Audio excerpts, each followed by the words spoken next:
Dusza moja odpoczywa tylko w Tobie, Panie.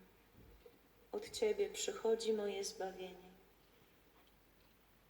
Dusza moja odpoczywa jedynie w Tobie, bo od Ciebie pochodzi moja nadzieja. Ty jesteś jedynie opoką i zbawieniem moim. Ty jesteś twierdzą moją, więc się nie zachwieję. W Tobie jest zbawienie moje i moja chwała, opoka mojej mocy. W Tobie, Panie, moja ucieczka. Razem z całym niebem uwielbiam Twoje miłosierdzie.